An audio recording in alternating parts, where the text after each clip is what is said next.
महाकाल की भक्ति कहानी है। भक्तों के लिए भोले और दुष्टों के लिए महाकाल है शिव। संसार में भगवान की भक्ति सुख और शांति प्राप्त करने का अमोघ साधन है। इससे उत्तम साधन और कोई नहीं है, क्योंकि भक्त को ईश्वर का आश्रय रहता है और भगवान को भक्त की चिंता रहती है। भगवान को अपने भक्त अत्यंत प्रिय हैं। वे कहते हैं, मैं सर्वथा भक्तों के अधीन हूँ, मुझ में तनिक भी स्वतंत्रता नहीं है। मेरे सीधे साधे सरल भक्तों ने मेरे हृदय को अपने हाथ में कर रखा है। भक्तजन मुझसे प्यार करते हैं और मैं उनसे, इसलिए सच्चे भक्त थोड़े में ही बाजी मार लेते हैं। सत्यम शिवम सुंदरम के प्रतीक भगवान शिव भक्तों के लिए भोले और दुष्टों के लिए भाले के समान हैं।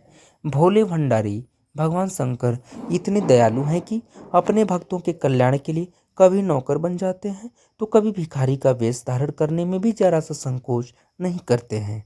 भगवान भोलेनाथ के भक्त प्रेम को दर्शाने वाली एक सुंदर कथा इस प्रकार है। भक्त के लिए भोले हैं शिव। आगे जानते हैं। प्राचीन काल में दक्षिण भारत के मीनाक्षीपुरम के राजा के दरबार में सोमदत्त नामक एक अत्यंत निपुण गायक था। राजा उसे बहुत सम्मान देते और राजसी वैभव से रखते थे। इस बात से अन्य दरबारी गायकों को सोमदत्त से बहुत ईर्ष्या होती थी।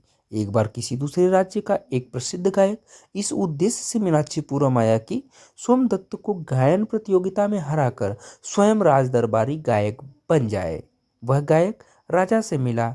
राजा ने अगले दिन का समय प्रतियोगिता के लिए निश्चित किया और घोषणा की, जो भी गायक प्रतियोगिता में जीतेगा उसे राजदरबारी का पद दिया जाएगा और दूसरे गायक को दंड दिया जाएगा। दूसरे राज्य से आने वाले गायक की गायन कला में निपुणता की बहुत अधिक प्रसिद्धि थी। सोमदत्त भगवान शिव का अनन्य भक्त था। प्रतियोगिता में हार और दंड के भय से सोमदत्त ने पूरी रात भगवान सोमेश्वर के मंदिर में जाकर जागरण किया और कातर स्वर में प्रार्थना की।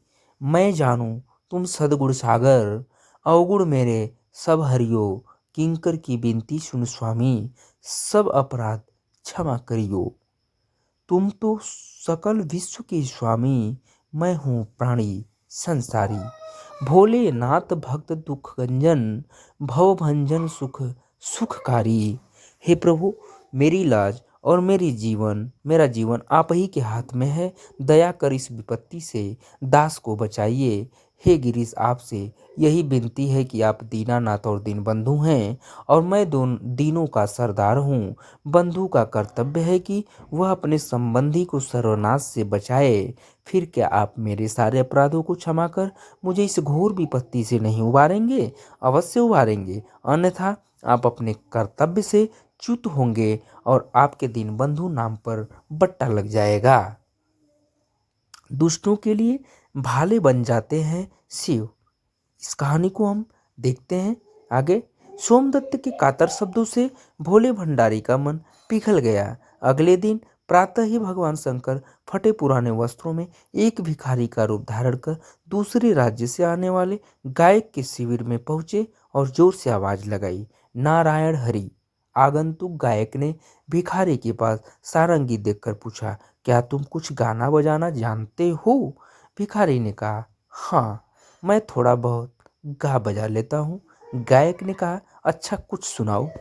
भिखारी का वेश धारण किए भगवान शंकर ने ऐसा दिव्य राग छेड़ा और ऐसा अनुपम वाद्य बजाया कि वैसा उस गायक ने कभी सुना न था। इससे मंत्रमुग्ध होकर गायक ने भिखारी से पूछा, तुम कौन हो? भगवान शिव बोले, मैं राज दरबारी गायक सोमदत्त का शिष्य हूँ। यह सुनकर आगंतुक गायक चकित हो गया। उसने अपने मन में सोचा कि जिसका शिष्य इतना निपुण है उसका गुरु कैसा होगा। सोमदत्त को परास्त करना असंभव मानकर वह गायक प्रतियोगिता के पहले ही चुपचाप अपने राज्य को लौट गया। इस प्रकार सोमदत्त की राजा के दंड और अपयश से रक्षा हो गई। भोलेनाथ भगवान शिव इतने दयालु हैं कि अपने भक्त की रक्षा के लिए एक अंधभक्त के सामने भिखारी का रूप धारण कर नाचने गाने में भी उन्होंने संकोच नहीं किया।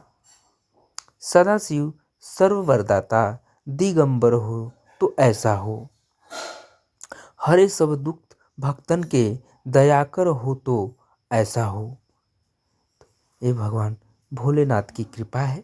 इनकी कृपा दिल साफ रखने पे हमें ज़रूर प्राप्त होती है। तो दोस्तों चैनल को सब्सक्राइब करें, लाइक करें। बहुत बहुत धन्यवाद।